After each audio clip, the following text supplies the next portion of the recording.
बाब चहार्रुम, खिलाफत राशिदा से मलूकियत तक। खिलाफत राशिदा, जिसके इम्तियाजी खसाइस और बुनियादी उसूल गुज़िश्ता सफ़हात में बयान किए गए हैं, हकीकत में महज एक सियासी हुकूमत न थी, बल्कि नबूवत की मुकम्मल नयाबत थी। यानी इसका काम सिर्फ इतना ही न था कि मुल्क का नज़्म व नस्क चलाए, अमन कायम करे और सरहदों की हिफाजत करती रहे, बल्कि वो मुसलमानों की इज्तिमाई ज़िंदगी में मुअल्लिम, मुरब्बी और मुर्शिद के वो तमाम फ़राइज़ अंजाम देती थी जो नबी सल्लल्लाहु अलैहि वसल्लम अपनी हयात तैयबा में अंजाम दिया करते थे।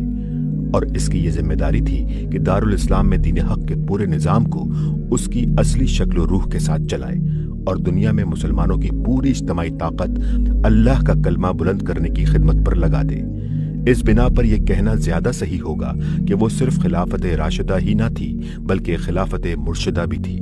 खिलाफत अला मिनहाजुन नबुव्वा के अल्फाज इसकी इन्हीं दोनों खुसूसियात को जाहिर करते हैं, और दीन की समझ रखने वाला कोई शख्स भी इस बात से ना वाकिफ नहीं हो सकता कि इस्लाम में असल मतलूब इसी नौइयत की रियासत है, न कि महज एक सियासी हुकूमत।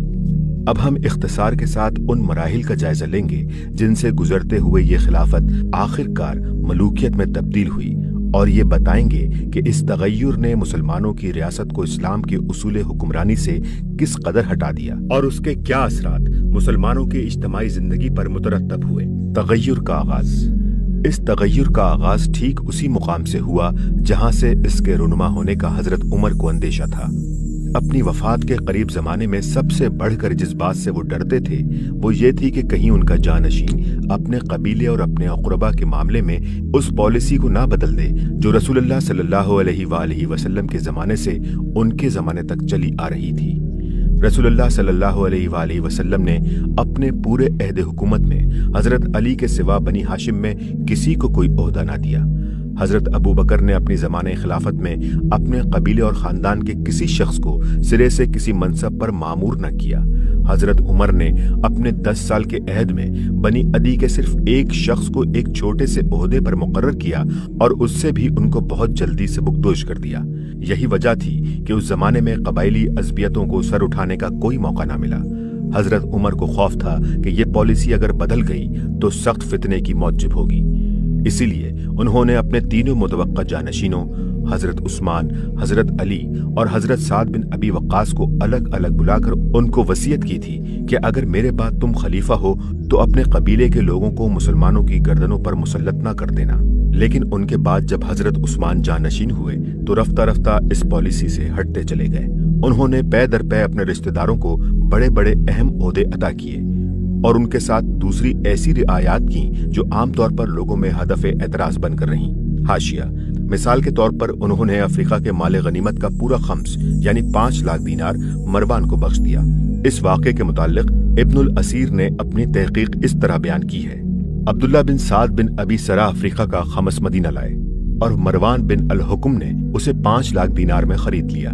फिर हजरत उस्मान ने ये कीमत उसको माफ कर दी। ये भी उन उमूर में से है जिनकी वजह से हजरत उस्मान पर एतराज किया जाता था। अफ्रीका के खुम्स के मामले में जितनी रिवायात बयान की जाती हैं, ये रिवायत उनमें सबसे ज्यादा दुरुस्त है।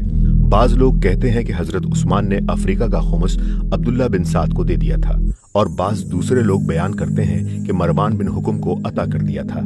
इस रिवायत से हकीकत ये जाहिर हुई कि हजरत उस्मान ने अफ्रीका की पहली जंग का खुम्स अब्दुल्ला बिन साद को अता किया था, और दूसरी जंग जिसमें अफ्रीका का पूरा इलाका फतह हुआ उसका खुम्स मरवान को अता किया था। अल कामिल फिल तारीख। इब्ने साद ने भी तबकात में इमाम ज़हरी की सनद से ये बात नकल की है कि कुतुबुल मरवान खुमुस मिस्र, हजरत उस्मान ने मिस्र का खुमुस मरवान के हक में लिख दिया था। इमाम ज़हरी की इस रिवायत के मुतालिक ये एतराज़ किया जा सकता है कि इब्ने साद ने उसे वाक़दी के हवाले से नकल किया है जो नाकाबिले एतमाद रावी है। लेकिन अव्वल तो इब्ने साद को तमाम मुहद्दिसीन ने सक्का और काबिले एतमाद माना है, और उनके मुतालिक ये तस्लीम किया जाता है कि वो रिवायात को जांच परख कर लेते थे, और इसी बिना पर उनकी किताब तबकात तारीख़ इस्लाम के मोतबर तरीन माखज़ में मानी जाती है।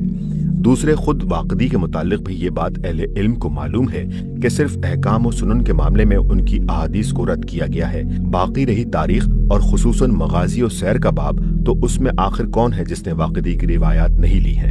तारीख के मामले में अगर कोई शख्स रिवायात के सबूत के लिए वो शराइत लगाए जो अहकाम शरी के मामले में मुहद्दिसीन ने लगाई हैं, तो इस्लामी तारीख का 90% बल्कि इससे भी ज्यादा हिस्सा दरिया बुर्द कर देना होगा। यहाँ ये बात काबिल जिक्र है कि इब्ने असीर और इब्ने साद के इस बयान की तायीद इब्ने खुल्दून ने भी की है, जिन्हें बाज हजरात दूसरों से ज्यादा काबिल एतमाद करार दे रहे हैं। मुलाहिजा हो तकम्मुला जिल्द दोयम सफ़ा 139 और सफ़ा 140।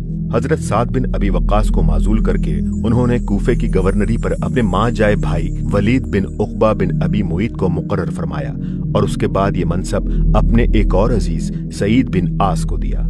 हजरत अबू मूसा अशरी को बसरे की गवर्नरी से माजूल करके अपने मामूजाद भाई अब्दुल्ला बिन आमिर को उनकी जगह मामूर किया। अमर बिन उलास को मिस्र की गवर्नरी से हटाकर अपने रजाई भाई अब्दुल्ला बिन साद बिन अबी सराह को मुकर्रर किया।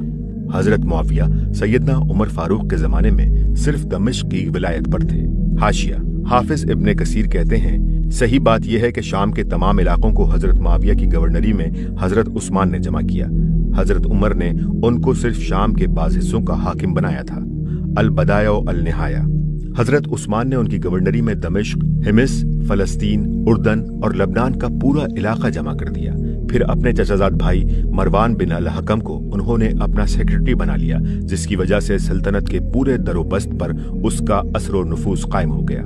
इस तरह अमलन एक ही खानदान के हाथ में सारे इख्तियारात जमा हो गए।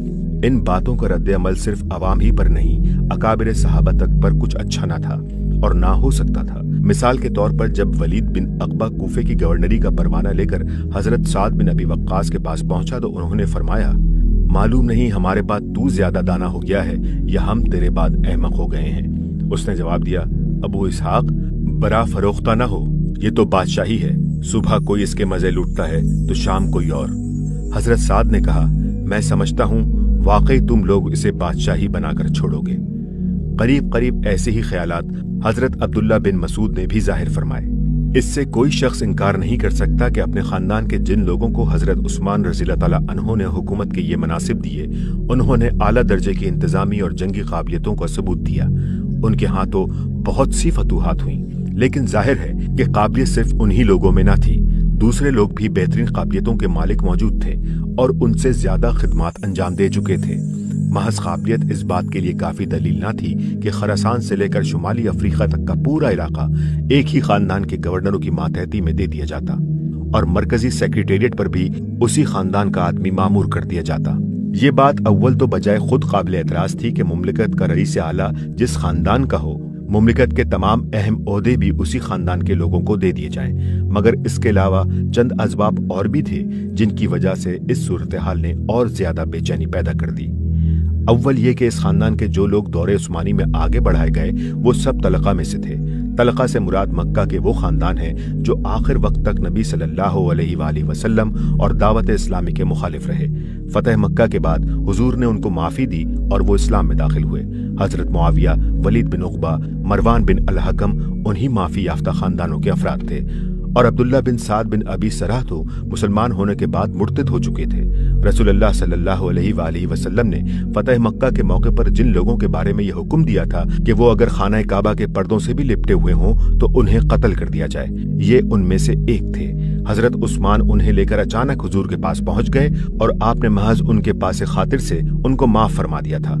फितरी तौर पर यह बात किसी को पसंद ना आ सकती थी कि साबकीन अव्वलीन जिन्होंने इस्लाम को सरबुलंद करने के लिए जानें लड़ाई थीं और जिनकी कुर्बानियों ही से दीन को फरोग नसीब हुआ था, पीछे हटा दिए जाएं और उनकी जगह ये लोग उम्मत के सरखेल हो जाएं। दूसरे ये कि इस्लामी तहरीक की सरबराही के लिए ये लोग मौजूद भी ना हो सकते थे, क्योंकि वो ईमान तो जरूर ले आए थे मगर नबी सल्लल्लाहु अलैहि वसल्लम की सोहबत और तरबियत से उनको उतना फायदा उठाने का मौका नहीं मिला था कि उनके जहन और सीरत और किरदार की पूरी क़ल्बे माहियत हो जाती।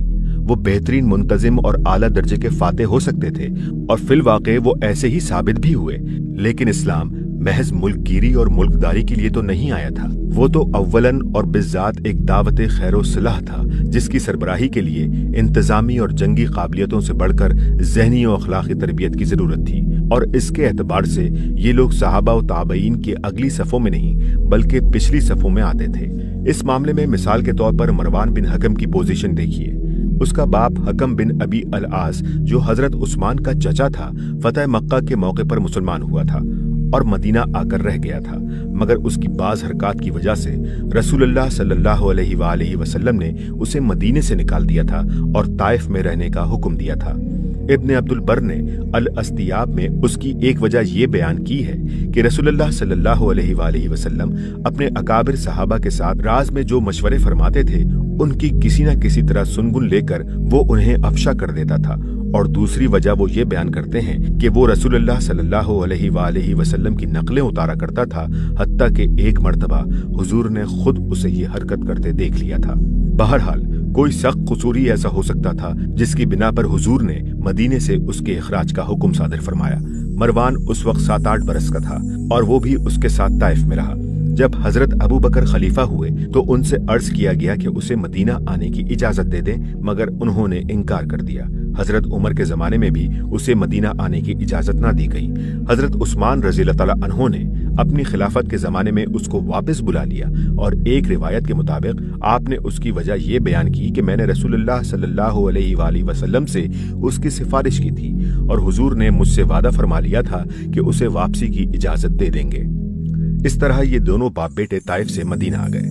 مروان کے اس پس منظر کو نگاہ میں رکھا جائے تو یہ بات اچھی طرح سمجھ میں آ سکتی ہے کہ اس کا سیکریٹری کے منصب پر مقرر کیا جانا لوگوں کو کسی طرح گوارا نہ ہو سکتا تھا۔ لوگ حضرت عثمان کے اعتماد پر یہ تو مان سکتے تھے کہ حضور نے ان کی سفارش قبول کر کے حکم کو واپسی کی اجازت دینے کا وعدہ فرما لیا تھا، اس لیے اسے واپس بلا لینا قابل اعتراض نہیں ہے، لیکن یہ مان لینا لوگوں کے لیے سخت مشکل تھا کہ رسول اللہ صلی اللہ علیہ وآلہ وسلم کے اسی معتوب شخص کا بیٹا اس بات کا بھی اہل ہے کہ تمام اکابر صحابہ کو چھوڑ کر اسے خلیفہ کا سیکریٹری بنا دیا جائے، خصوصاً جبکہ اس کا وہ معتوب باپ زندہ موجود تھا اور اپنے بیٹے کے ذریعے سے حکومت کے کاموں پر اثر انداز ہو سکتا تھا۔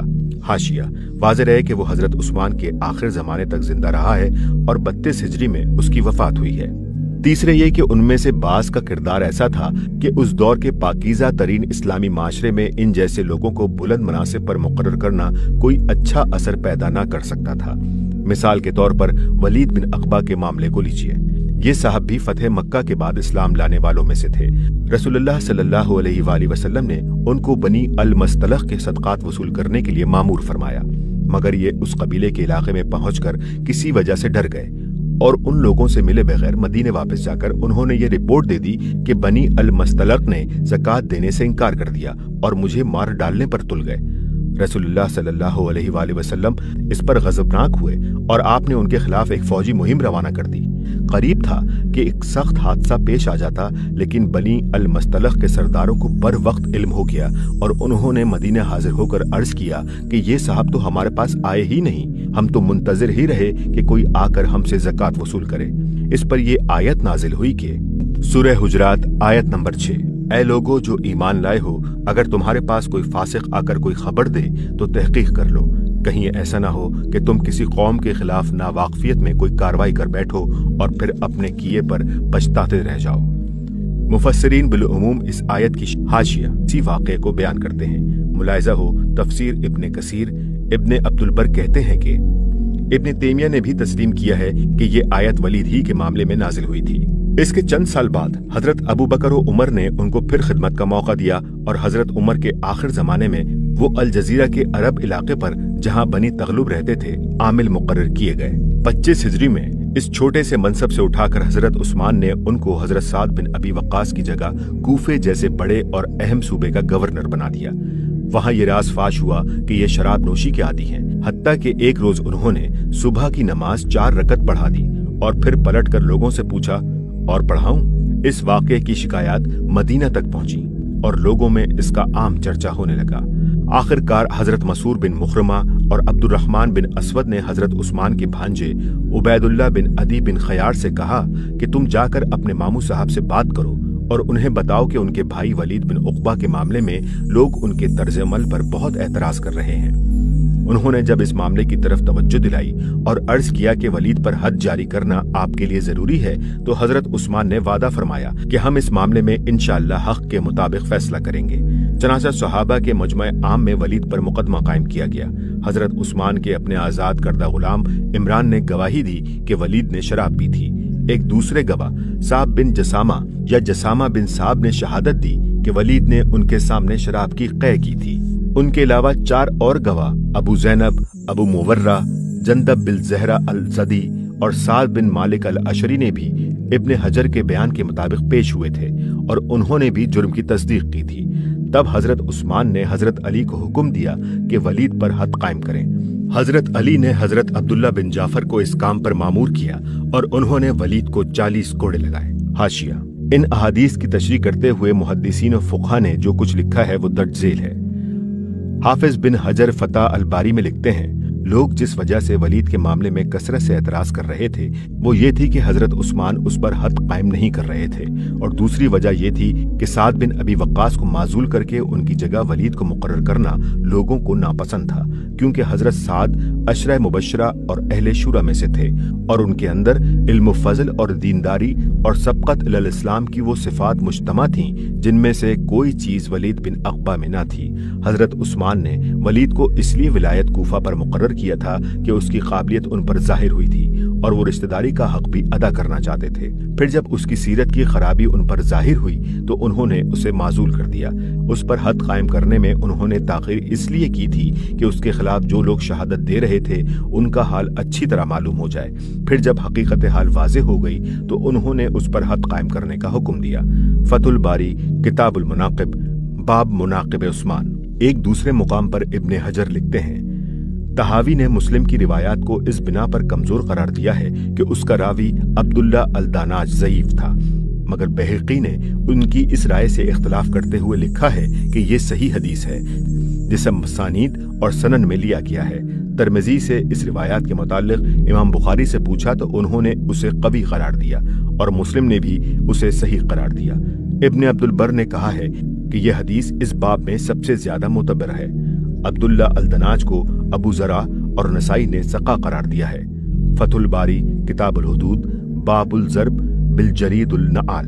अल्लामा बदरुद्दीन ऐनी लिखते हैं, लोग वलीद के मामले में इस हरकत की वजह से बकसरत एतराज कर रहे थे जो उससे सादिर हुई थी, यानी उसने अहले कूफा को सुबह की नमाज नशे की हालत में 4 रकत पढ़ाई और फिर पलट कर कहा और पढ़ाऊं।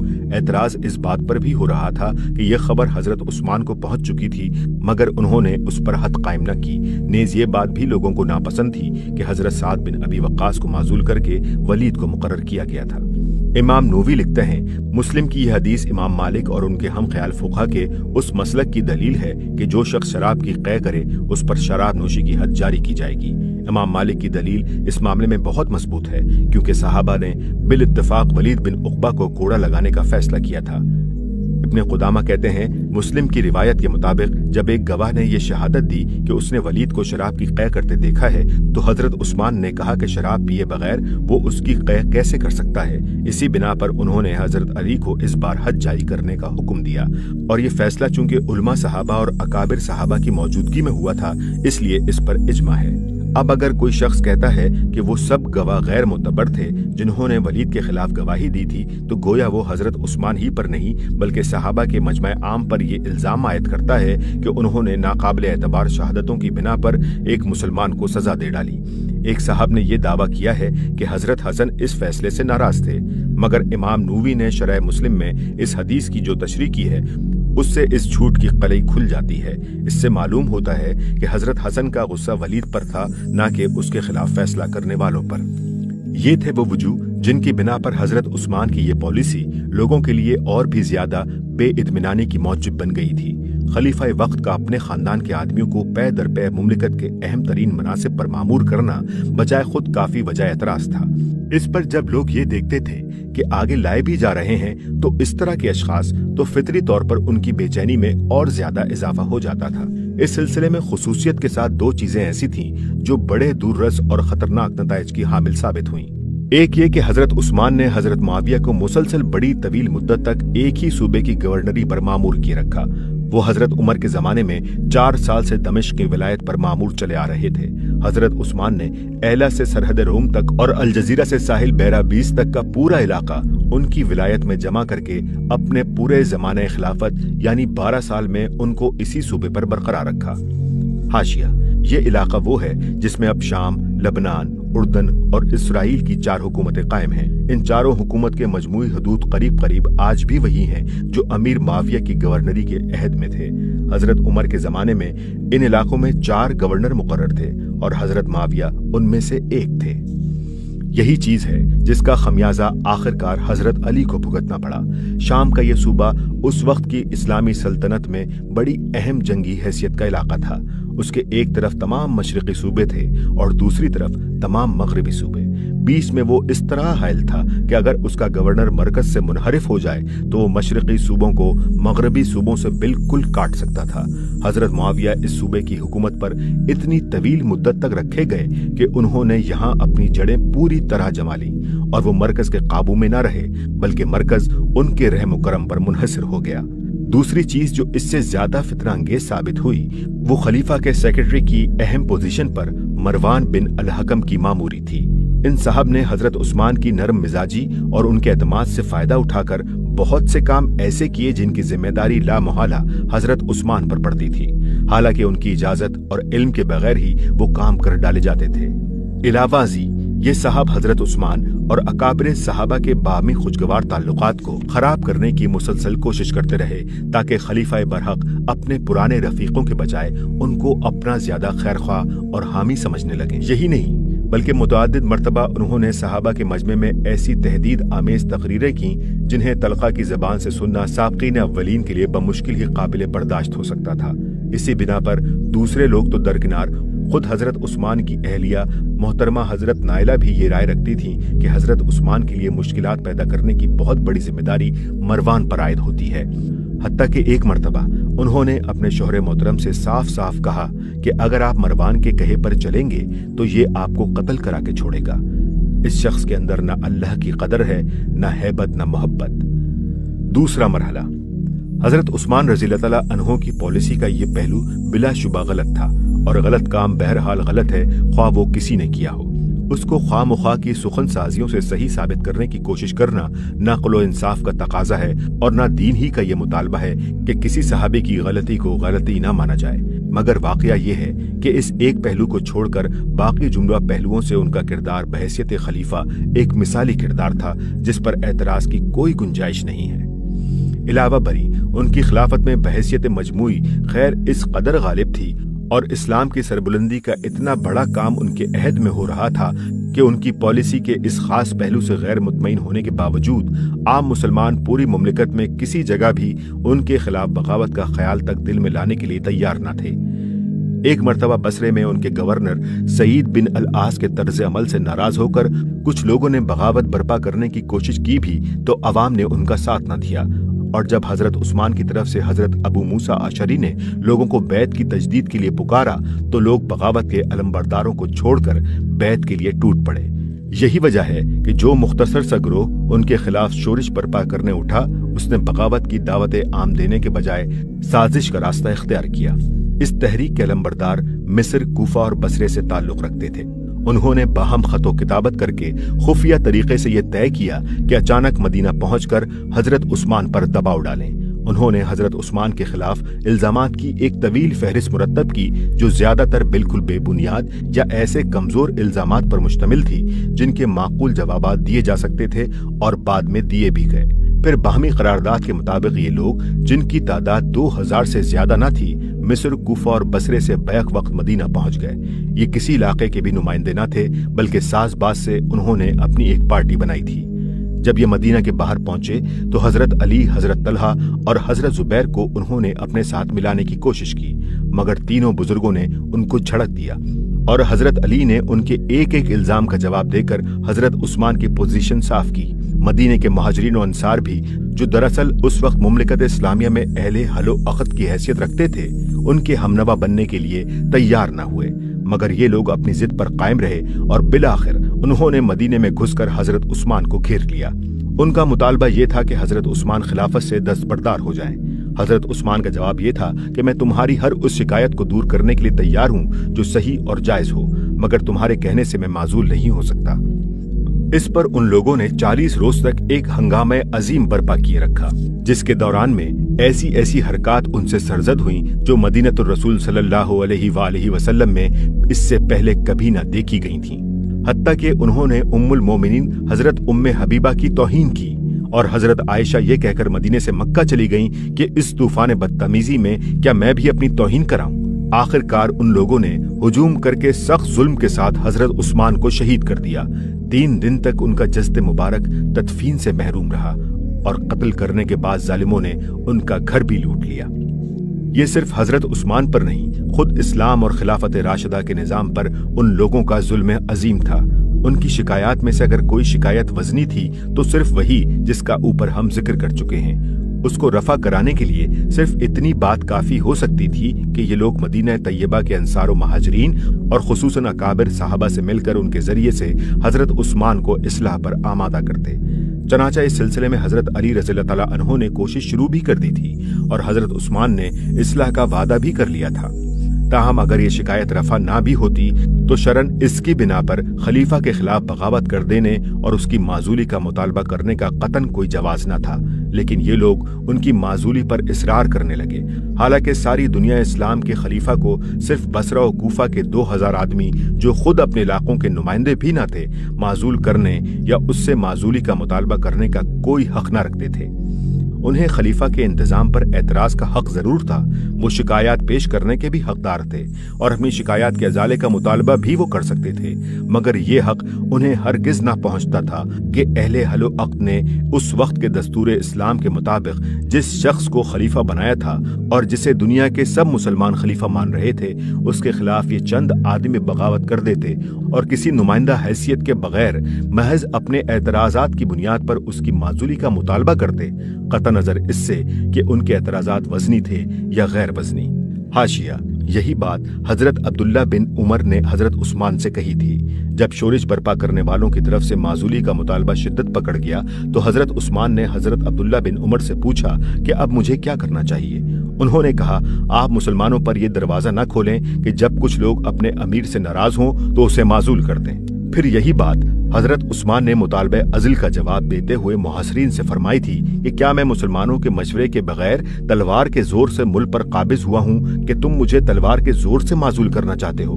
फिर उन्होंने इस ज्यादती पर भी बस न किया बल्कि तमाम शरई हुदूद से तजावुज करके खलीफा को कत्ल कर दिया और उनका घर लूट लिया। हजरत उस्मान के जिन कामों को वो अपने नजदीक गुनाह समझते थे वो अगर गुनाह थे भी तो शरीयत की रोह से कोई शख्स उन्हें ऐसा गुनाह साबित नहीं कर सकता कि उस पर किसी मुसलमान का खून हलाल हो जाए।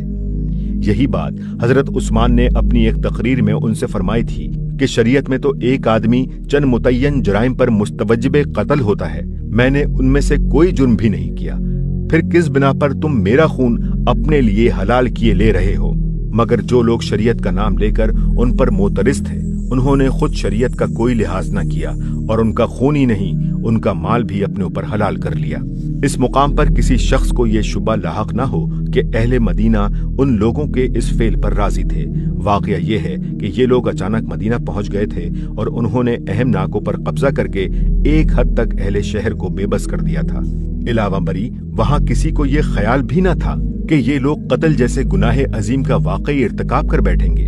मदीना वालों के लिए तो ये इंतहाई गैर मुतवक्का हादसा था जो बिजली की तरह उन पर गिरा और बाद में वो इस पर सख्त नादिम हुए कि हमने मुदाफत में इतनी तकसीर क्यों की। सबसे बढ़कर ये कि हजरत उस्मान खुद इस अमर में माने थे कि उनके इख्तिदार को बचाने के लिए मदीनतुर रसूल में मुसलमान एक दूसरे से लड़े। वो तमाम सूबों से फौजें बुलाकर मुहासिरीन की तिक्का बोटी करा सकते थे, मगर उन्होंने इससे परहेज किया। हजरत ज़ैद बिन साबित ने उनसे कहा कि तमाम अंसार आपकी हिमायत में लड़ने को तैयार हैं, मगर उन्होंने फरमाया कि अमल कताल फिला।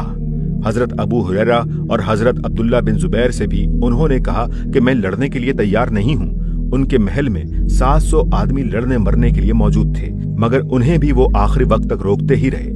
हकीकत ये है कि इस इंतहाई नाजुक मौके पर हजरत उस्मान ने वो तर्ज अमल इख्तियार किया जो एक खलीफा और एक बादशाह के फर्क को साफ साफ नुमाया करके रख देता है। उनकी जगह कोई बादशाह होता तो अपने इख्तिदार को बचाने के लिए कोई बाजी खेल जाने में भी उसे बाक ना होता। उसकी तरफ से अगर मदीना की ईंट से ईंट बच जाती, अंसार और महाजरीन का कत्ले आम हो जाता, अज़वाज मोतहरात की तौहीन होती और मस्जिद नबवी भी मस्मार हो जाती तो वो कोई परवाह ना करता। मगर वो खलीफा राशिद थे। उन्होंने सख्त से सख्त लम्हों में भी इस बात को मलहूज रखा कि एक खुदा तर्ज फरमारवा अपने इख्तिदार की हिफाजत के लिए कहां तक जा सकता है और किस हद पर पहुंचकर उसे रुक जाना चाहिए। वो अपनी जान दे देने को इससे हल्की चीज समझते थे कि उनकी बदौलत वो हुर्मत पामाल हों जो एक मुसलमान को हर चीज से बढ़कर अजीज होनी चाहिए। तीसरा मरहला, हजरत उस्मान की शहादत के बाद मदीने में सरासीमगी फैल गई, क्योंकि उम्मत यकायक बेसरदार और मुमलिकत बेसरबरा रह गई। बाहर से आने वाले शोरशी और मदीना के महाजरीन और अंसार और ताबीन दोनों इस परेशानी में मुब्तला हो गए कि सरहद रोम से यमन तक और अफगानिस्तान से शुमाली अफ्रीका तक फैली हुई ये उम्मत और मुमलिकत चंद रोज भी बेसर कैसे रह सकती है। लामुहाला जल्दी से जल्दी एक खलीफा का इंतखाब होना चाहिए था, और ये इंतखाब भी लाजमन मदीने ही में होना चाहिए था, क्योंकि वही मरकज इस्लाम था और यहीं वो अहले हलो अक्द मौजूद थे जिनकी बैत से इस वक्त तक खिलाफत मुनक्किद होती रही थी। इस मामले में न ताखीर की जा सकती थी और न मदीने से बाहर दूर दराज के दियार व अमसार की तरफ रुजू करने का कोई मौका था। एक खतरनाक सूरत हाल पैदा हो चुकी थी। फौरी जरूरत थी कि किसी मौजू तरीन शख्सियत को सरबरा बनाया जाए ताकि उम्मत उस पर जमा हो सके और वो मुमलिकत को इंतशार से बचा सके। उस वक्त उन 6 असहाब में से 4 मौजूद थे जिनको हजरत उमर ने अपनी वफात के वक्त उम्मत के मुकद्दम तरीन असहाब करार दिया था। एक हजरत अली, दूसरे हजरत तलहा, तीसरे हजरत जुबैर, चौथे हजरत साद बिन अबी वक्कास। उनमें से हजरत अली हर लिहाज से पहले नंबर पर थे। शूरा के मौके पर हजरत अब्दुर्रहमान बिन औफ के बाद दूसरे शख्स जिनको उम्मत का ज्यादा से ज्यादा एतमाद हासिल है हजरत अली ही हैं। इसीलिए बिल्कुल फितरी अमर था कि लोग खिलाफत के लिए उन्हीं की तरफ रुजू करते। सिर्फ मदीने ही में नहीं, पूरी दुनिया इस्लाम में दूसरा कोई शख्स ऐसा ना था जिसकी तरफ इस गर्ज के लिए मुसलमानों की निगाहें उठती। हत्ता कि अगर आज के राइज तरीकों के मुताबिक भी कोई इंतखाब कराया जाता तो लाजमन अजीम अक्सरियत के वोट उन्हीं को हासिल होते। चनाचा तमाम मोतबर रिवायतों से यही मालूम होता है कि रसूलुल्लाह सल्लल्लाहु अलैहि वसल्लम के असहाब और दूसरे अहले मदीना उनके पास गए और उनसे कहा कि ये निजाम किसी अमीर के बगैर कायम नहीं रह सकता। लोगों के लिए एक इमाम का वजूद नागुज़ीर है और आज आपके सिवा हम कोई ऐसा शख्स नहीं पाते जो इस मनसब के लिए आपसे ज्यादा मुस्तहिक हो, ना साबिक खिदमात के एतबार से और ना रसूलुल्लाह सल्लल्लाहु अलैहि वसल्लम के साथ कुर्ब के एतबार से। उन्होंने इनकार किया और लोग इसरार करते रहे। आखिरकार उन्होंने कहा, मेरी बैत घर बैठे खुफिया तरीके से नहीं हो सकती। आम मुसलमानों की रजा के बगैर ऐसा होना मुमकिन नहीं है। फिर मस्जिद नबवी में इज्तिमा आम हुआ और तमाम मुहाजिरीन और अंसार ने उनके हाथ पर बैत की। सहाबा में से 17 या 20 ऐसे बुजुर्ग थे जिन्होंने बैत नहीं की। हाशिया, इब्ने अब्दुल बर का बयान है कि जंगे सफ़ैन के मौके पर 800 ऐसे असहाब हजरत अली के साथ थे जो बैतुर रिजवान के मौके पर नबी सल्लल्लाहु अलैहि वसल्लम के साथ थे। इस रुदात से इस अमर में कोई शुबा नहीं रहता कि हजरत अली की खिलाफत कतई तौर पर ठीक ठीक उन्हीं उसूलों के मुताबिक मुनक्किद हुई थी जिन पर खिलाफत राशिदा का इनकाद हो सकता था। वो जबरदस्ती इख्तिदार पर काबिज नहीं हुए। उन्होंने खिलाफत हासिल करने के लिए बराए नाम भी कोई कोशिश नहीं की। लोगों ने खुद आजादाना मशावरत से उनको खलीफा मुंतखब किया। सहाबा की अजीम अक्सरियत ने उनके हाथ पर बैत की और बाद में शाम के सिवा तमाम बिलाद इस्लामिया ने उनको खलीफा तस्लीम किया। अब अगर हजरत साद बिन इबादा के बैत ना करने से हजरत अबू बकर और उमर की खिलाफत मुश्तबा नहीं होती तो 17 या 20 सहाबा के बैत ना करने से हजरत अली की खिलाफत कैसे मुश्तबा करार पा सकती है। इलावा बरी उन चंद असहाब का बैत ना करना तो महज एक मनफी फेल था जिससे खिलाफत के मामले की आईनी पोजीशन पर कोई असर नहीं पड़ता। क्या मुकाबले में कोई दूसरा खलीफा था जिसके हाथ पर उन्होंने जवाबी बैत की हो, या उनका कहना यह था कि अब उम्मत और मुमलिकत को बेखलीफा रहना चाहिए, या ये कि कुछ मुद्दत तक खिलाफत का मनसब खाली रहना चाहिए। अगर इनमें से कोई बात भी नहीं थी तो महज उनके बैत ना करने के ये मानी कैसे हो सकते हैं कि अक्सरियत और अजीम अक्सरियत ने जिसके हाथ पर बैत की थी वो जायज तौर पर फिलवाक़े खलीफा नहीं बना।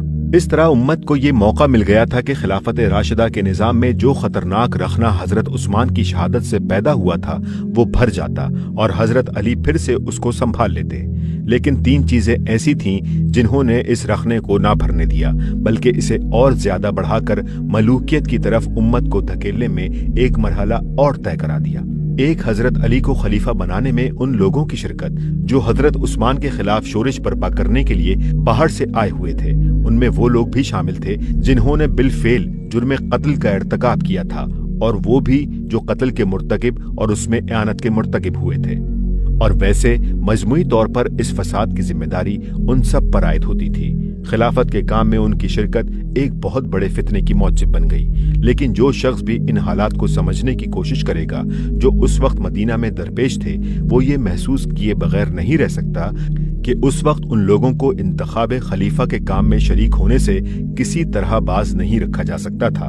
फिर भी उनकी शिरकत के बावजूद जो फैसला हुआ वो बजाय खुद एक सही फैसला था, और अगर उम्मत के तमाम बाअसर असहाब इत्तफाक राय के साथ हजरत अली के हाथ मजबूत कर देते तो यकीनन कातिलीन उस्मान कैफर किरदार को पहुंचा दिए जाते और फितने की ये सूरत जो बदकिस्मती से रोनुमा हो गई थी बआसानी खत्म हो जाती। दूसरे बाज अकाबिर सहाबा का हजरत अली की बैत से अलग रहना। ये तर्ज अमल अगरचे उन बुजुर्गों ने इंतहाई नेक नियति के साथ महज फितने से बचने की खातिर इख्तियार फरमाया था, लेकिन बाद के वाकयात ने साबित कर दिया कि जिस फितने से वो बचना चाहते थे उससे बदरजहा ज्यादा बड़े फितने में उनका ये फेल उल्टा मददगार बन गया।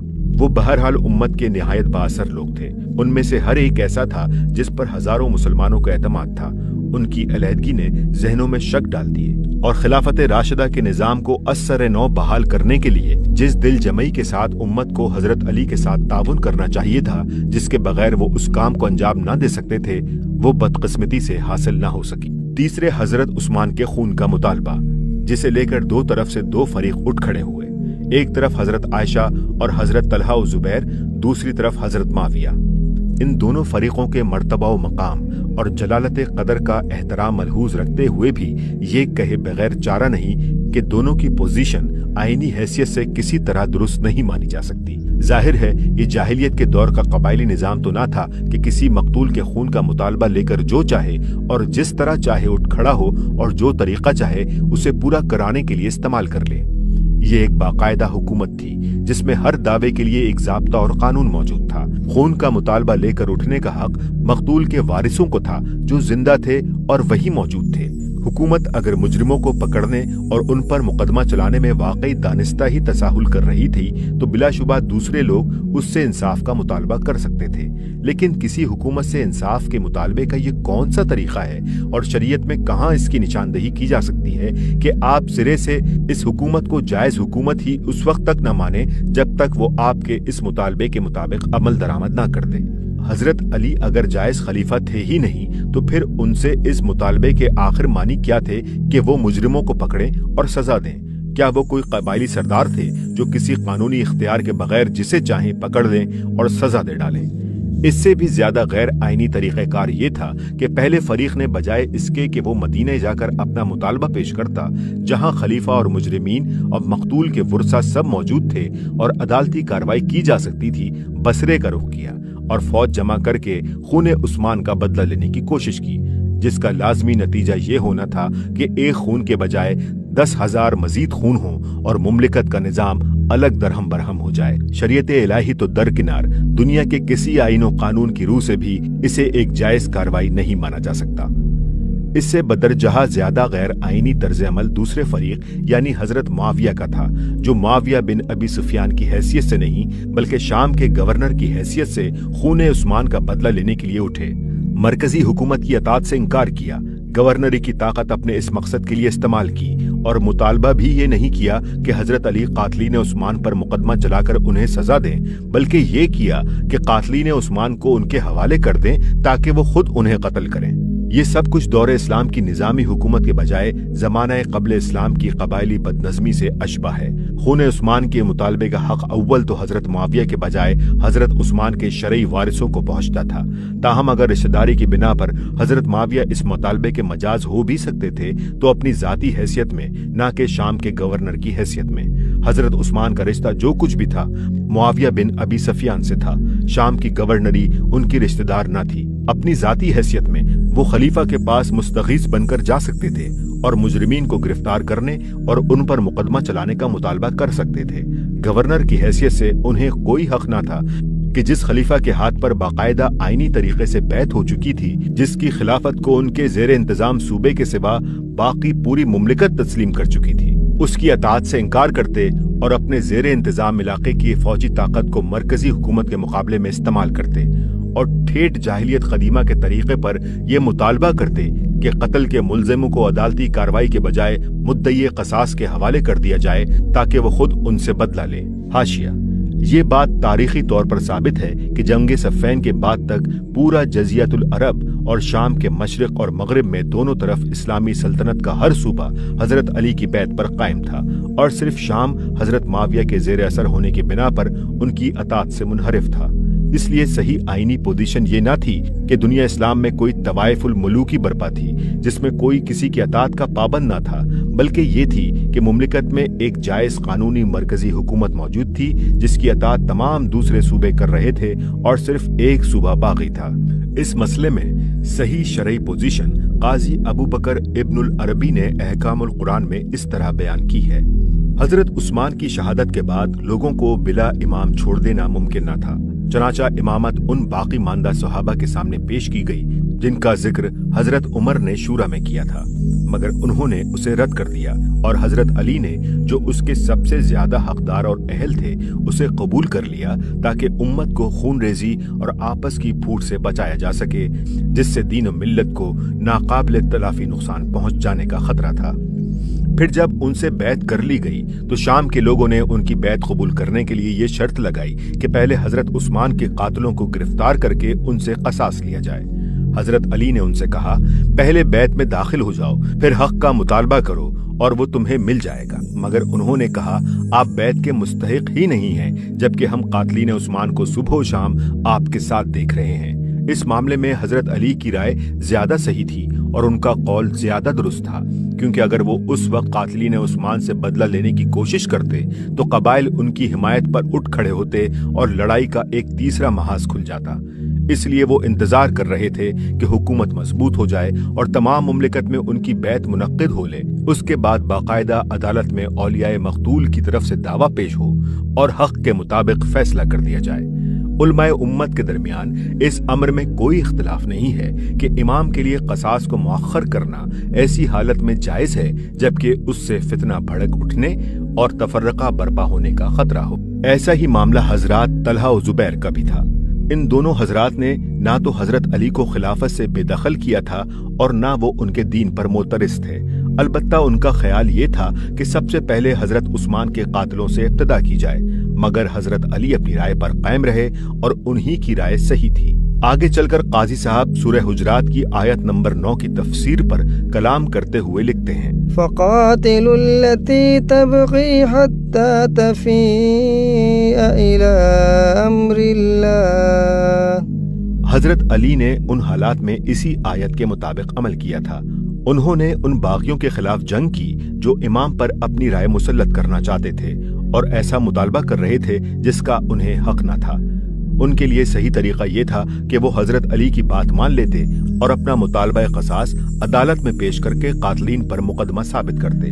اگر ان لوگوں نے یہ طریقہ کار اختیار کیا ہوتا اور پھر حضرت علی مجرموں سے بدلہ نہ لیتے تو انہیں کشمکش کرنے کی بھی ضرورت نہ ہوتی، عامہ مسلمین خود ہی حضرت علی کو معزول کر دیتے۔